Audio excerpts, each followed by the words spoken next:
students, my name is Atisha Chhaje. I am a lecturer of Government Polytechnic College, Dungarpur. आज हम processes in manufacturing ME3 और 2 का unit number 3 new year machining processes का part 3 start कर रहे हैं।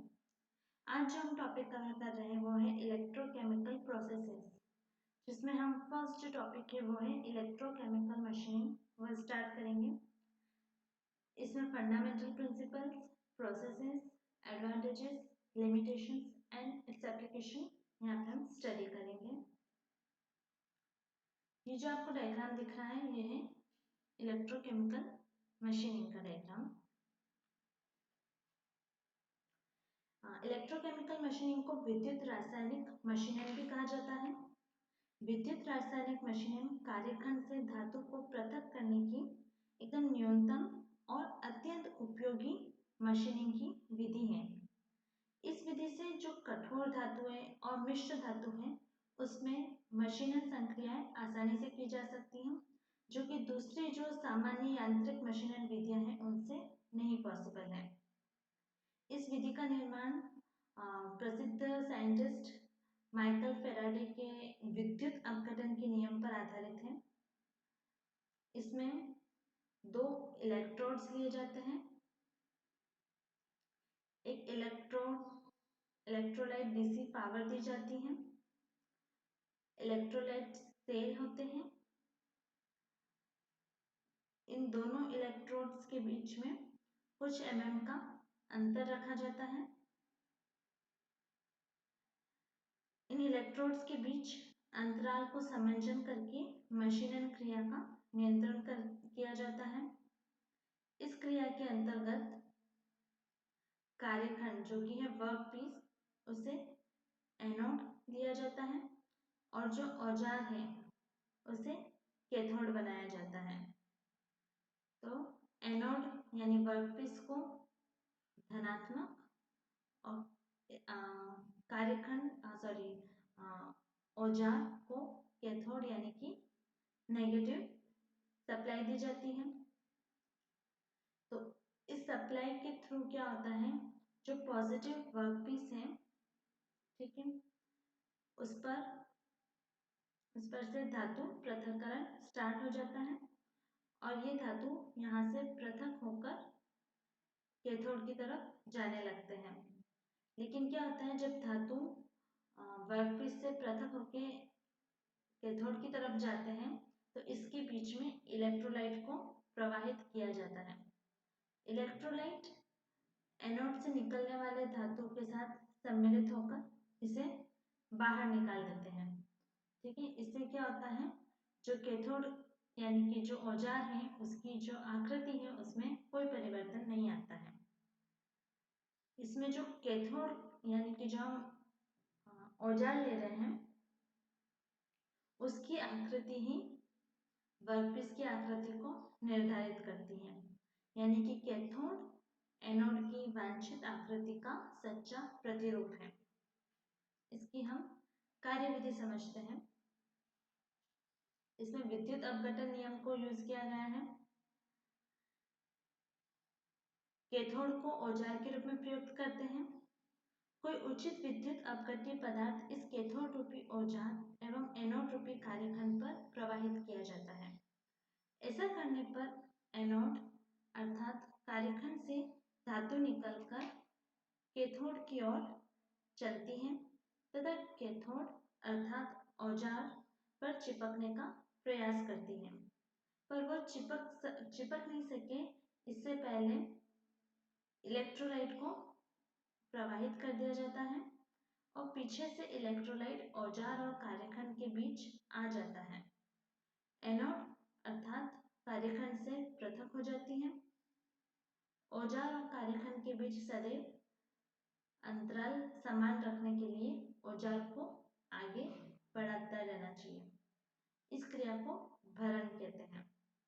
यानी कि जो ये वर्कपीस है और जो औजार है इनके बीच में जो डिस्टेंस है वो प्रॉपर मेंटेन रहनी चाहिए।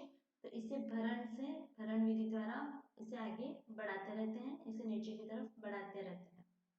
ठीक है, ये पूरा एक रासायनिक प्रक्रम है। इसमें इलेक्ट्रोलाइट धारा को 5 से 30 वोल्ट डीसी पर प्रवाहित किया जाता है और करंट 50 से 40,000 एम्पियर तक रखा जाता है।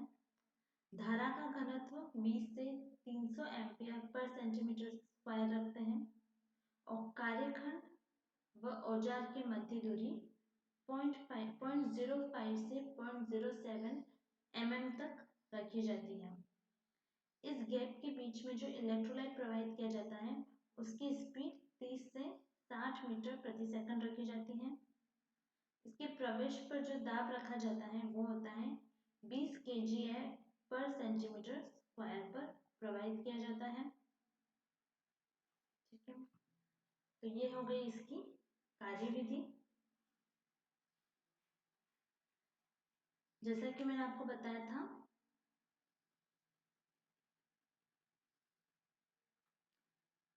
यह है इसका प्रिंसिपल, यह यह कार्यखंड, यह है औजार। औजार को दिया है नेगेटिव सप्लाई, कार्यखंड को दी है पॉजिटिव सप्लाई। तो जो कार्यखंड है वो औजार का प्रतिरूप होता है। तो जब हम इसे नीचे की तरफ फीड करते रहते हैं औजार को, तो जो कार्यखंड है ये औजार का हूबहू शेप ले लेता है। ठीक है, सबसे पहले हम पढ़ते हैं औजार इस टूल के बारे में। ठीक है, अब हम इसके जो ये अलग अलग तत्व हैं इनको हम विस्तार से अध्ययन करते हैं। सबसे पहले पढ़ते हैं औजार यानी कि टूल। जैसा कि आपको चित्र से स्पष्ट है, औजार एक इलेक्ट्रोड के रूप में कैथोड का कार्य कर रहा है। औजार का प्रतिरूप जैसा होगा, कार्यखंड भी उसी प्रकार का होगा, उसी प्रकार का निर्मित होगा। ठीक है, और औजार की सतह परिष्करण जितनी अच्छी होगी, कार्यखंड पर भी सतह परिष्करण उतना ही अच्छा होगा। ठीक है, इसमें हम पीतल, तांबा, स्टेनलेस स्टील, प्रबली प्लास्टिक और एल्यूमिनियम, ग्रेफाइट, ब्रॉन्ज, प्लेटिनियम और टंगस्टन कार्बाइड आदि औजारों आदि से निर्मित औजारों का इस्तेमाल करते हैं।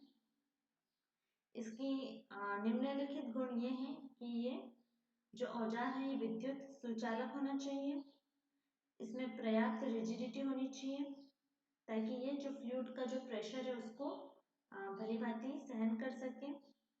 इलेक्ट्रोलाइट के साथ रासायनिक क्रिया नहीं करें और औजार पदार्थ सरलता पूर्वक मशीनन करने योग्य होना चाहिए, जिससे हम इसे वांछित आकार दे सकें, क्योंकि इसी के आकार के फलस्वरूप कार्यखंड यानी कि वर्कपीस का जो शेप है वो निर्धारित होता है। सेकंड है वर्कपीस। ठीक है, वर्कपीस के लिए बस एक यही इसके लिए इम्पोर्टेंट प्रतिबंध है कि ये विद्युत का सुचालक होना चाहिए। ठीक है, फिर है इलेक्ट्रिक सर्किट, ये जो आपको दिख रहा है ये है इलेक्ट्रिक सर्किट। ठीक है, मैंने आपको बता दिया इसमें डीसी धारा उपयोग की जाती है, 50 से 30 वोल्ट तक रखी जाती है, 50 से 40,000 एम्पियर उच्च धारा रखी जाती है, 20 से 300 एम्पियर पर सेंटीमीटर स्क्वायर का इसका धारा घनत्व रखा जाता है और साधारण एसी धारा को ट्रांसफार्मर और रेक्टिफायर द्वारा वांछित धारा से परिवर्तित किया जाता है। फिर है इलेक्ट्रोलाइट। इलेक्ट्रोलाइट के लिए महत्वपूर्ण बिंदु ये है कि इसका विद्युत अपघटन संभव होना चाहिए, मशीनन बिंदु पर जनित ऊष्मा को आगे प्रवाहित करना चाहिए और कटे हुए धातु के कणों को अपने साथ बहाकर ले जाता है। ठीक है, इसमें जो हम स्पीड रखते हैं वो 30 से 60 मीटर प्रति सेकंड रखते हैं, जो मैंने आपको बता दिया। ठीक है, टेम्परेचर जो रखा जाता है वो 25 से 60 डिग्री सेंटीग्रेड तक रखा जाता है। ठीक है, और इसमें संक्षारक लवण प्रयोग में नहीं लिए जाते हैं इलेक्ट्रोलाइट में। ये जो इलेक्ट्रोलाइट होते हैं ये नमक का घोल या शुद्ध sodium chloride, sodium nitrate, potassium chloride, sodium hydroxide, sodium chloride, sulphuric acid तथा सोडियम क्लोराइड आदि के इलेक्ट्रोलाइट उपयोग में लिए जाते हैं। फिर है टूल फीड यानी कि औजार का भरण। ठीक है, इसमें औजार का अपघर्षण नहीं होता है। ठीक है, तो इसे सर्वो कंट्रोल से नियंत्रण में रखने की आवश्यकता नहीं होती। इसे बस एक कांस्टेंट रेट से आगे बढ़ाया जाता है। इसमें 0.05 से 0.07 mm की दूरी रखी जाती है कार्यखंड और औजार के मध्य। ठीक है, इतनी दूरी इसलिए रखी जाती है क्योंकि इस अंतराल में विद्युत का जो प्रतिरोध है वो न्यूनतम होता है, जिससे विद्युत धारा अधिकतम प्रवाहित होती है और तीव्र गति से काटती है। नेक्स्ट है application of electrochemical machining. First है विभिन्न धातुएं जैसे कठोर, भंगुर और नाजुक धातुओं का मशीनन। तो इस प्रक्रम द्वारा विभिन्न धातुएं मशीनित की जा सकती हैं। ठीक है, चूंकि कर्तन क्षमता कठोरता से प्रभावित नहीं होती है, इसलिए भंगुर और नाजुक पुर्जों के लिए ये विधि उपयुक्त होती है। सेकंड है जटिल आकृति के कार्यखंडों पर मशीनिंग क्रिया सफलतापूर्वक कर सकते हैं। टरबाइन ब्लेड की बाह्य सतह का निर्माण, वायुयान पैनलों की हनीकॉम्बिंग, जेट इंजन की एरोफाइल, चट्टानों में छिद्र करने वाले बीट, ट्रांसफॉर्मर क्रोड इत्यादि इस विधि से सफलतापूर्वक बनाए जा सकते हैं। टंगस्टन कार्बाइड जैसी जटिल धातु का मशीनन भी इस विधि द्वारा किया जा सकता है। नेक्स्ट है इलेक्ट्रोकेमिकल मशीनिंग के गुण। इसमें जो धातु का औजार लिया जाता है वो कॉपर और ब्रास का होता है। कार्यखंड चालक धातु और मिश्रण का बना होना चाहिए। धातु पृथक्करण विद्युत अपघट्य विधि द्वारा होता है। प्रक्रम निर्देशन में धारा, विभव, भरण दर और विद्युत अपघट्य का नियंत्रण किया जाना चाहिए। नेक्स्ट है advantages of electrochemical machining. First है इस प्रक्रम की धातु पृथक्करण दर ज्यादा होती है। उच्च ताकत, ताप और प्रतिरोध धातु के लिए अन्य अपरंपरागत मशीनन प्रक्रम के लिए यह उपयोगी होता है। सेकंड है औजार घर्षण सामान्यतः अनुपस्थित होता है। थर्ड है सतह परिष्कृति 0.2 से 0.8 माइक्रोन तक होती है। फोर्थ इसकी धातु मशीनन दर अधिक होती है। फिफ्थ मशीनित सतह पर तापीय प्रभाव नहीं डालते हैं। सिक्स्थ धातु औजार की घिसाई नहीं होती है। सेवंथ पतले कार्यखंडों का मशीनन संभव होता है। एथ कार्यखंडों की सतह पर प्रतिबल उत्पन्न नहीं होते हैं। नाइन्थ कर्तन बल अनुपस्थित होता है। तो हम समझते हैं कि एक यथार्थ प्रक्रम है। इसमें नजदीकी सहिष्णुता 0.05 mm तक होती है, जो कि हम आसानी से प्राप्त कर सकते हैं। तो अन्य विधियों से असंभव जो मशीनन कार्य होते हैं वो इस विधि द्वारा आसानी से किए जा सकते हैं। लेकिन इसके साथ ही इसकी कुछ लिमिटेशंस भी हैं।